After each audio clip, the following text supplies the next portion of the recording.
Right.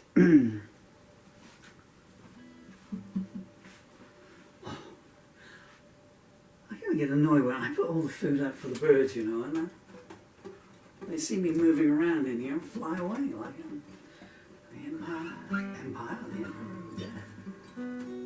Gotta wait for my fingers to stop hurting, folks, if you can bear with me just a second.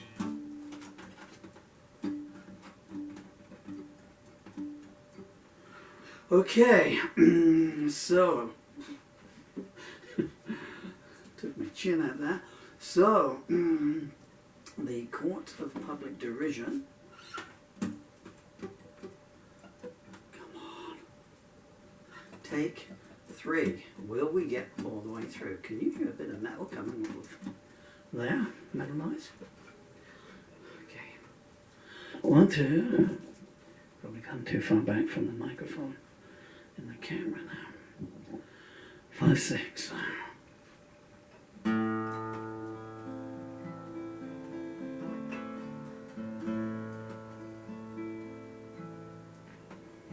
I'm thankful for the pain.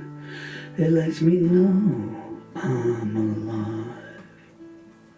The hounds have slipped their chains, so I guess that you've arrived. The fire truck has moved away from outside your bedroom door. They asked the coroner if he wanted the bodies, and he shrugged.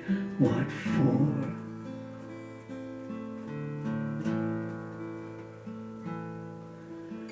You're a vexatious litigant, you're an unruly cur. Now I know why they kept asking, why are you with her? The captain's hands on the tiller, your father's hand on the bow. The preacher's in the font of life, what you gonna do now?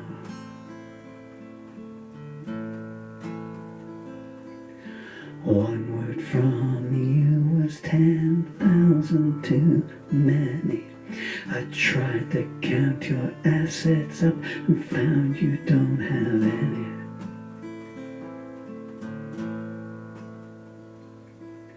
The doctors examined you and they left scratching their heads. Anyone who goes in there is already good as dead. You can pull the hands off, but the clock's still gonna chime. Even on my worst day, compared to you, I'm doing fine. One word from you was 10,000 too many. I tried to count your assets up and found you don't have any.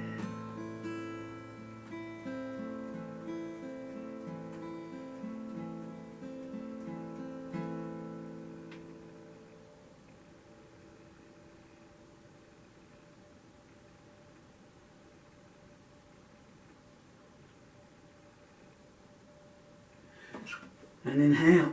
Okay. Yeah, I didn't dislike that one. Okay, that's called the Court of Public Derision. I'm going to do something, I don't say shameful now, but I don't think it is. Giving you a song for free, you know? Whether you like it or not, it's for free, you know? I realise there's a dichotomy in there, you know, it's like someone socks you in the jaw and says, hey, what are you complaining about? It was free. So, but anyway. So I have a, take 3 is normally the uploader. If I don't get it on take 3, man, that is song 111 of the year. Brilliant, thank you. Someone once said to me a few years back, and I'd said to him on a telephone call, as a cursor thing, I'm so sorry, I'm just feeling reflective, melancholy reflective today.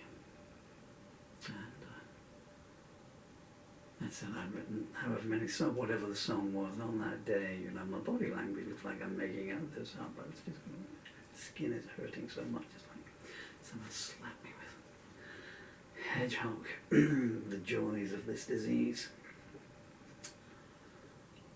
And I said I'd written the number of songs, and he said, "Oh, Daddy, you'll run out of words." And I sort of chuckled, and I said, "Well, I've been doing this for 40 odd years now, and they haven't dried up yet, so..." And they still haven't, it seems. Anyway, on the subject of words, I have a series of books available on Amazon, and there's a new one coming out, and it is the last one ever from me.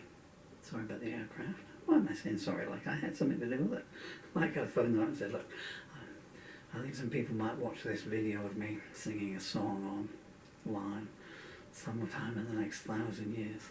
Can you come and fly over?" Yeah, we got nothing better to do. So,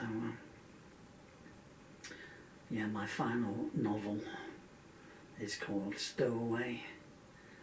It's not finished, and it won't be finished because although I'm thinking of 4,000 words a day, physical disabilities, you cannot imagine how much sticky tape there is holding me up. I've got leg braces down the backs of my jeans here, so I'm like a robot.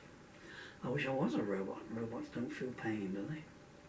That's where the opening line of this song came from. I was trying to do some more of this novel, Stowaway, this morning.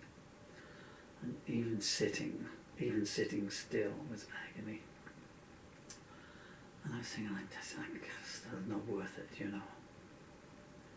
And then I thought, well, you know, the other side of pain is, you know, there's only one place where there's no pain.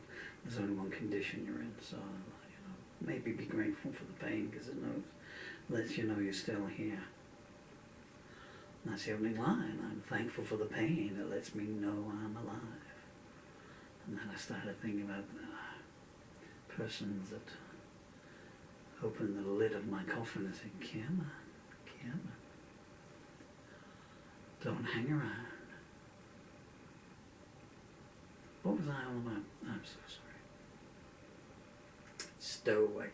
Yes, I'm writing Stowaway. Yesterday I wrote the ending of it.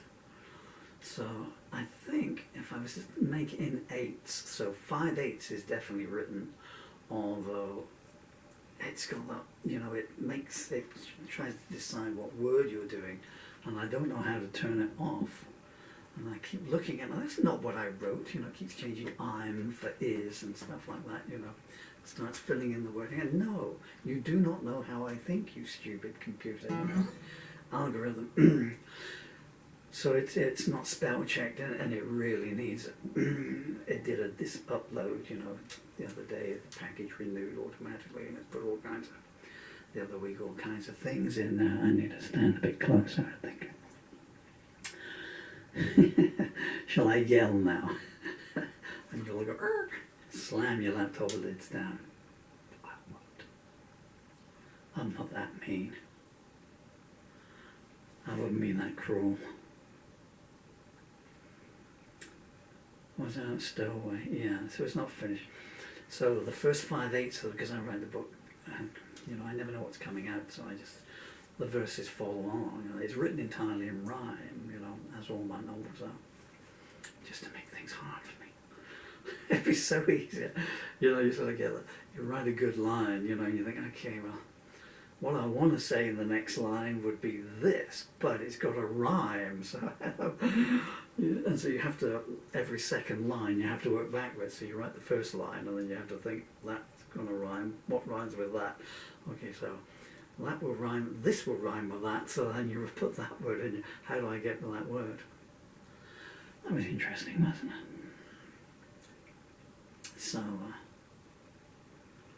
5/8 of it are full around the opening line, through to 5/8 of the way in. And then yesterday, because time was so short, so short, it was a dodgy night last night, I can tell you. Anyway, you'll be able to tell when I'm doing this video now, won't you? Because you'll be able to look it up on, you know, if you Can't do so in the Charlie Livingston News one day, you know. Local author and musician Paul Murphy died today. Apparently he died of boredom at his own anecdote. And anyway, and then yesterday, I think I got 6,000 words out yesterday to get over the 90,000. It's like 425 pages. I was determined to get it in at under 100, you know. As I said on one of my honeymoons. And so I wrote the ending yesterday, and it's got a really, really, really happy ending. I'm choking up here because I know what the last lines of the book are. I'm so sorry. But it really does have a happy ending. It builds up to it gradually. So it starts kind of happy. You know, so you've got this bit here, and then, well, that's nice. And then as it goes down through the pages, it just gets nicer and happier as you realise, you know, what the denouement's going to be, but it's not quite what you think it would be, because in the very last two lines, there's yet another twist of the tale. So I got to that point there, and I was like, okay, yeah. But I already had the last two lines written from a couple of weeks ago, and to be used kind of elsewhere, really, at that point. And then I know where those lines, well, it wasn't two lines, it was a rhyme, actually. It was a rhyming couplet that was driving me crazy, and I thought, when am I going to use this? It didn't fit at the point I wanted it to. And then yesterday I was doing it, and something went, light bulb. That's what the last two lines will be, and that's what the last two rhymes will be. So it's got a really, really happy ending. But then, how much of the 6th and the 7th I can do to get there, I do not know. I'm plugging away at it. It doesn't help because I keep veering off at tangents. So I was typing away this morning in the heroine. This is okay. So I left it last night, so it's going to start off on the Sunday morning. So, and I had a point that was going to happen at 4 p.m. in the Sunday afternoon. So I thought, okay. So I could just go. So Mary wakes. She's had a lie-in, and then in the early afternoon she gets herself ready. But no, I had to have her go and do some window shopping, and then call in a cafe and meet one of the other heroines in there. And, but it was so jocular, the banter between the two of them.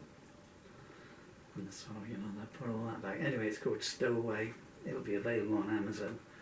And where I was going with this is when you get past the happy ending of the book, the songs that I've written since I did my last lyric anthology, which is called Rays, which is 27 short stories, all 2 of them not so short, written in rhyme, all about the beautiful, talented, charismatic, enigmatic, very personable, and by all accounts nice actress Faye Ray.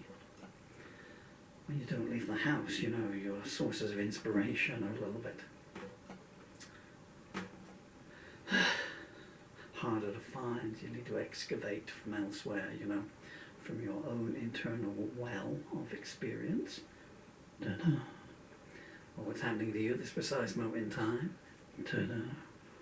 Or if you just want to write a nice song about someone and have them happy, okay.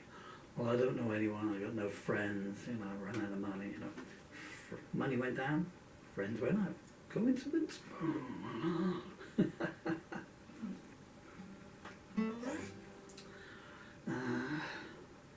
My friends and my empty wallet, never been seen in the same room together. So, okay, think about Faye Ray. Ah, beautiful lady. Easy to write songs for beautiful ladies. Okay, thank you so much for your time, folks. Shall I try take 4 with a harmonica? Oh, okay, go until the battery runs out now. Mid-set. How was I going to end that? Was I just going to stand there for the next 20 minutes till the battery ran out? I don't know what I was thinking then. So, where are we to here? So it's, sorry about my finger, but I'm pointing to the clock at the top there. So I'm on 14:51. I'll let it go over the 15. Bye-bye.